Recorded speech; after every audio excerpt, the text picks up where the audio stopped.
ಓಂ ಅಂತರ ಉಪಪತ್ತೇಃ ಓಂ. ಇದಕ್ಕೆ ಸತ್ತರ್ಕ ದೀಪಾವಳಿ, ತತ್ವಪ್ರದೀಪ ಮತ್ತು ಪ್ರಕಾಶಕ ಎಲ್ಲ ನೋಡಿ ಮುಗಿಸಿದ್ದೀವಿ. ಈಗ ಭಾಷ್ಯ ದೀಪಿಕಾ ನೋಡಬೇಕು. ಭಾಷ್ಯ ದೀಪಿಕಾದಲ್ಲಿ ಬಂದಿರುವಂತಹ ಎಲ್ಲಾ ವಿಷಯಗಳನ್ನು ನಾವೇನು ನೋಡಬೇಕಾಗಿಲ್ಲ.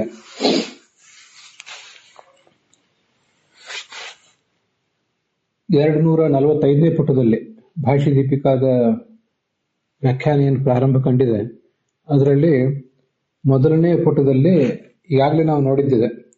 2 ಆದಿಪದಗಳು ಇತ್ಯಾದಿ ಬಂತಲ್ಲ, ಅಲ್ಲಿ ಅವರು ಛಾಂದೋಗ್ಯ ಉಪನಿಷತ್ತಿನ ಮಾತನ್ನೇ ಉದ್ಧರಿಸಿದ್ದಾರೆ. ಅಥೈನಂ ಅನ್ವಾಹಾರ್ಯ ಪಚನಃ ಅನುಶಾಸ ಯಯೇಷ ಚಂದ್ರಮಸಿ ಪುರುಷೋ ದೃಶ್ಯತೆ. ಅನ್ವಾಹಾರ್ಯ ಪಚನಾಗ್ನಿ ಅಥವಾ ದಕ್ಷಿಣಾಗ್ನಿ ಈ ಉಪಕೋಸರನಿಗೆ ಉಪದೇಶ ಮಾಡಿದ. ಚಂದ್ರನಲ್ಲಿ ಯಾವ ಪುರುಷ ಕಾಣಿಸ್ತಾನೆ ಅವನೇ ನಾನು ಅಂತ. ಅದಾದ್ಮೇಲೆ ಆಹವನಿಯ ಉಪದೇಶ ಮಾಡಿದ. ಯಯೇಷ ವಿದ್ಯುತಿ ಪುರುಷೋ ದೃಶ್ಯತೆ, ವಿದ್ಯುತ್ತಿನಲ್ಲಿ ಯಾರು ಕಾಣಿಸ್ತಾನೋ ಅವನು ನಾನೇ ಆಗಿದ್ದೇನೆ ಅಂತ. ಇದಕ್ಕಿಂತ ಮೊದಲು ಆದಿತ್ಯನ ಬಗ್ಗೆ ಬಂದಿತ್ತು. ಇದು ವಾಕ್ಯದ್ವಯಂ ಗೃಹ್ಯತೆ, 2 ವಾಕ್ಯಗಳನ್ನು ತಗೊಳ್ಬೇಕು. ಭಾಷ್ಯದಲ್ಲಿ ಹೇಗೆ ಪಾಠ ಇದೆ ಅಂತ ಅನ್ನೋದನ್ನ ಭಾಷ್ಯ ದೀಪಿಕಾಚಾರ್ಯರು ಕೂಡ ತೋರಿಸಿದ್ದಾರೆ.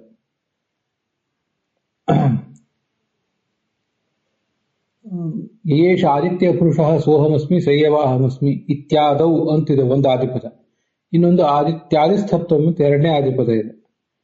ಅಲ್ಲಿ ಮೊದಲನೇ ಆದಿಪದದಿಂದ ಉಪನಿಷತ್ತಿನ ಮತ್ತೆರಡು ವಾಕ್ಯಗಳನ್ನು ತಗೊಳ್ಬೇಕು.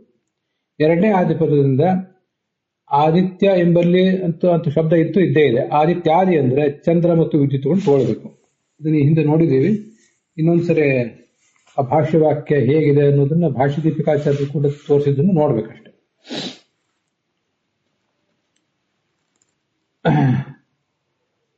ಹಾಗೇನೆ 246ನೇ ಪುಟದಲ್ಲಿ ಮುಂದೆ ಯಥಾ ಅನ್ವಾಹಾರ್ಯ ಪಚನಾಖ್ಯ ದಕ್ಷಿಣಾಗ್ನಿ ಆಹವನೀಯೋಃ ಚಂದ್ರ ವಿದ್ಯುಸ್ತತ್ವಮುಚ್ಯತೆ ಏವಂ ಗಾರ್ಹಪತ್ಯಸ್ಯಾಪಿ ಆದಿತ್ಯಸ್ತತ್ವಮುಚ್ಯತೆ ಇತಿ ದೃಷ್ಟಾಂತಾರ್ಥಂ. ನೋಡಿ, ಅನ್ವಾಹಾರ್ಯ ಪಚನಾಗ್ನಿ ಅಂದ್ರು ದಕ್ಷಿಣಾಗ್ನಿ ಅಂದ್ರು ಒಂದೇ ಅರ್ಥ. ಅದನ್ನ ಅನ್ವಾಹಾರ್ಯ ಪಚನಾಖ್ಯ ದಕ್ಷಿಣಾಗ್ನಿ ಅಂತ ಹೇಳಿದ್ದಾರೆ. ಗಮನಿಸ್ಬೇಕಾಗ್ತದೆ. ಇಂಥವನ್ನೆಲ್ಲ ನಿಮ್ಮ ಪುಸ್ತಕದಲ್ಲಿ ಗುರುತು ಮಾಡ್ಕೊಳ್ರಿ. ಅನ್ವಾಹಾರ್ಯ ಪಚನ ಅಥವಾ ದಕ್ಷಿಣಾಗ್ನಿ, ಹಾಗೆ ಆಹವನೀಯಾಗ್ನಿ ಅವರಿಬ್ಬರು ಚಂದ್ರ ವಿದ್ಯುತ್ನಲ್ಲಿದ್ದಾರೆ. ಮತ್ತೆ ಗಾರ್ಹಪತ್ಯಾಗ್ನಿ ಆದಿತ್ಯನಲ್ಲಿದ್ದಾನೆ ಅಂತ ಹೀಗಿಷ್ಟು ವಿಷಯ ಬಂದಿದೆ.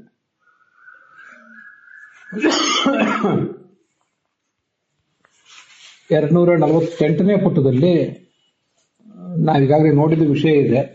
ಅಕ್ಷಿಸ್ಥತ್ವಂ ವಿಷಯ. ಈ ಸೂತ್ರ, ಈ ಅಧಿಕರಣ ಪ್ರಾರಂಭ ಆಗುವಾಗ ಏನು ವಿಷಯ, ಯಾವುದರ ಬಗ್ಗೆ ಚರ್ಚೆ ಮಾಡ್ತಿರ್ತಾರೆ, ಮತ್ತೆ ಅಲ್ಲಿ ಸಂದೇಹ ಏನು ಅದನ್ನೆಲ್ಲ ತೋರಿಸ್ತಾರೆ. ಅಕ್ಷಿಸ್ಥತ್ವಂ ವಿಷಯ, ಕಣ್ಣಿನಲ್ಲಿರುವ ಅಗ್ನಿ ಯಾರು ಅನ್ನೋದನ್ನು ಹೇಳ್ತಿದ್ದಾರೆ. ಇದು 248ನೇ ಪುಟದಲ್ಲಿ 3ನೇ ಪ್ಯಾರಾಗ್ರಾಫ್ನಲ್ಲಿ ಇದೆ. ಕಣ್ಣಿನಲ್ಲಿ ಇರುವಿಕೆ ಅನ್ನೋದು ವಿಷಯ. ಅದು ಅಗ್ನಿಗೋ ವಿಷ್ಣುವಿಗೋ ಅಂತ ಸಂದೇಹ. ಅಗ್ನಿನಾಮೇ ಅಕ್ಷಿಸ್ಥತ್ವಂ ಇತಿ ಪೂರ್ವಪಕ್ಷ. ಪೂರ್ವಪಕ್ಷದವರು ಹೇಳ್ತಾರೆ ಇದು ಅಗ್ನಿಗೇ ಇದೆ ಅಂತ ಹೇಳಿ. ಅತ್ರ ಆದಿತ್ಯತತ್ವ ರೂಪ ಯುಕ್ತಿಶ್ಚ ಉಕ್ತಾ ಭವತಿ ಅಂತ ಅದನ್ನೆಲ್ಲ ವರ್ಣನೆ ಮಾಡಿದ್ದಾರೆ. ಇದನ್ನ ನಾವು ಏನು ವಿವರವಾಗಿ ನೋಡ್ಬೇಕಾದ್ದೇನಿಲ್ಲ. ಆ ವಕ್ರ ಸಂಗತಿ ಮತ್ತು ರುಜು ಸಂಗತಿ ಅದ್ರ ಬಗ್ಗೆ ನಾವು ತತ್ವ ಪ್ರಕಾಶಿಕದಲ್ಲಿ ಏನಿದೆ ನೋಡಿದ್ದೀವಿ, ಅದೇ ಅಲ್ಲಿದೆ. ಅದರಿಂದ ಮತ್ತೆ ಅದನ್ನು ನಾವು ನೋಡ್ಬೇಕಾಗಿಲ್ಲ. 249ನೇ ಪುಟದಲ್ಲಿ ಛಾಂದೋಗ್ಯೇಹಿತ್ಥಂ ಆಖ್ಯಾಯಿಕ ಅಂತ ಆ ಆಖ್ಯಾಯಿಕಾದ ಪೂರ್ಣ ವಿವರ ಕೊಟ್ಟಿದ್ದಾರೆ ಅವರು. ಅದನ್ನ ಒಂದ್ಸರಿ ಅಲ್ಲಿ ಗಮನಿಸಿದ್ರೆ ಸಾಕು. ನಾವೀಗಾಗಲೇ ಮೂಲ ಉಪನಿಷತ್ತಿನ ಪುಸ್ತಕವನ್ನೇ ಇಟ್ಕೊಂಡು ನೋಡಿದ್ದೀವಿ. ಕಮಲಾಯನಸ್ಯ ಅಪತ್ಯಂ ಕಾಮಲಾಯನಃ ನಾಮತಃ ಉಪಕೋಸಲಃ. ನೋಡಿ, ಸತ್ಯಕಾಮ ಅಂತ ಒಬ್ಬ ಗುರು ಇದ್ದ. ಆ ಗುರುವಿನ ಬಳಿ ಈ ಕಾಮಲಾಯನ ಉಪಕೋಸಲ ಅನ್ನುವನು ಅಧ್ಯಯನಕ್ಕೆ ಬಂದ. ಅವನಿಗೆ ಕಾಮಲಾಯನ ಅಂತ ಯಾಕೆ ಹೇಳ್ತಾರೆ ಅದು ಗೊತ್ತಿರಲಿ ಅಷ್ಟೆ. ಕಮಲಾಯನ ಅಂತ ಅವರ ತಂದೆ, ಅವನು ಅಲ್ಲಿ ಅಧ್ಯಯನಕ್ಕಾಗಿ ಬಂದ. ಗುರವು ಬ್ರಹ್ಮಚರ್ಯಂ ಉದ್ದೇಶ್ಯ ಉವಾಸ. ಬ್ರಹ್ಮಚರ್ಯವನ್ನ ಅಂದ್ರೆ ವೇದಾಧ್ಯಯನವನ್ನ ಮನಸ್ಸಿನಲ್ಲಿ ಇಟ್ಕೊಂಡು ವೇದಾಧ್ಯಯನ ಮಾಡಬೇಕು ಅಂತ ಬಂದ ಅಂತ. ಭಾಷ್ಯದೀಪಿಕಾದಲ್ಲಿ 249ನೇ ಪುಟದಲ್ಲಿ ಸ ಆಚಾರ್ಯಸ ಅಗ್ನೀನ್ ಗಾರ್ಹಪತ್ಯಾಗೀನ್ 12 ವರ್ಷ ಪರ್ಯಂತಂ ಪರ್ಯಚಾರೀತ್. ಆಚಾರ್ಯನ ಗುರುಕುಲದಲ್ಲಿದ್ದಂತಹ 3 ಅಗ್ನಿಗಳನ್ನ, ಗಾರ್ಹಪತ್ಯ, ದಕ್ಷಿಣಾಗ್ನಿ, ಆಹವನಿ ಅಗ್ನಿಗಳನ್ನ 12 ವರ್ಷ ಕಾಲ ಅವನು ಸೇವೆ ಮಾಡಿದ. ಸತ್ಯಕಾಮಸ್ತು ಅಂತೇವಾಸಿನಃ ಸ್ವಾಧ್ಯಾಯಂ ಗ್ರಾಹಯನ್ ಏನು ಏಕಮೇವ ನ ಅಧ್ಯಾಪಯತ್. ಸತ್ಯಕಾಮ ಗುರು ತನ್ನಲ್ಲಿದ್ದಂಥ ಬೇರೆ ಶಿಷ್ಯರಿಗೆ ಎಲ್ಲರಿಗೂ ಸ್ವಾಧ್ಯಾಯ ಮಾಡಿಸಿದ, ಆದರೆ ಇವನೊಬ್ಬನಿಗೆ ಮಾತ್ರ ಮಾಡಿಸಲಿಲ್ಲ ಅಂತ ಅಲ್ಲಿದೆ. ಮೂಲ ಉಪನಿಷತ್ತಿನಲ್ಲಿ ಒಂದು ಶಬ್ದ ಇದೆ, ಉಪಕೋಸರಣ ಉಪಾಖ್ಯಾನದಲ್ಲಿ ತಸ್ಯ ಹವ 12 ವರ್ಷಾಣಿ ಅಗ್ನೀನ್ ಪರಿಚಚಾರ ಸಹಸ್ಮ ಅನ್ಯಾನ್ ಅಂತೇವಾಸಿನಃ ಸಮಾವರ್ತಯನ್ ತಮ್ಹಸ್ಮ ಏವ ನ ಸಮಾವರ್ತಯತಿ ಅಂತ. ಸಮಾವರ್ತನ ಅಂತ ಒಂದು ಶಬ್ದ ಇದೆ. ಇವತ್ತಿನ ಕಾಲಕ್ಕೆ ನಮಗದು ಸಮಾವರ್ತನ ಅನ್ನೋ ಶಬ್ದ ಗೊತ್ತಿರ್ತದೆ, ಅದೇನು ಅಂತ ನಮ್ಗೆ ಗೊತ್ತಿರೋದಿಲ್ಲ. ಉಪನಿಷತ್ತಿನಲ್ಲಿದೆ, ಭಾಷ್ಯದೀಪಿಕಾದಲ್ಲೂ ಅದಿಲ್ಲ. ಅದನ್ನೊಂದನ್ನು ನಾವು ತಿಳ್ಕೊಂಡಿರೋಣ, ಗೊತ್ತಿರಲಿ. ಉಪನಯನ ಮಾಡ್ಕೊಳ್ಳುವವರಿಗೆ, ಮದುವೆ ಮಾಡ್ಕೊಳ್ಳುವವರಿಗೆ, ಮಾಡಿಸುವವರಿಗೆ ಎಲ್ರಿಗೂ ಗೊತ್ತಿರಬೇಕು. 16 ಸಂಸ್ಕಾರಗಳಿವೆ ಒಟ್ಟು.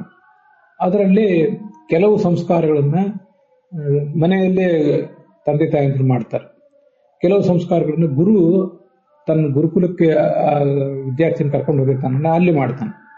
ಇನ್ನು ಕೆಲವು ಸಂಸ್ಕಾರಗಳನ್ನು ಮತ್ತೆ ವಿವಾಹ ಇತ್ಯಾದಿ ಸಂಸ್ಕಾರಗಳನ್ನ, ಅಂತ್ಯೇಷ್ಟಿ, ಅವೆಲ್ಲ ಮನೆಯಲ್ಲಿ ಅಥವಾ ಸ್ಮಶಾನದಲ್ಲಿ ಆಗ್ತವೆ.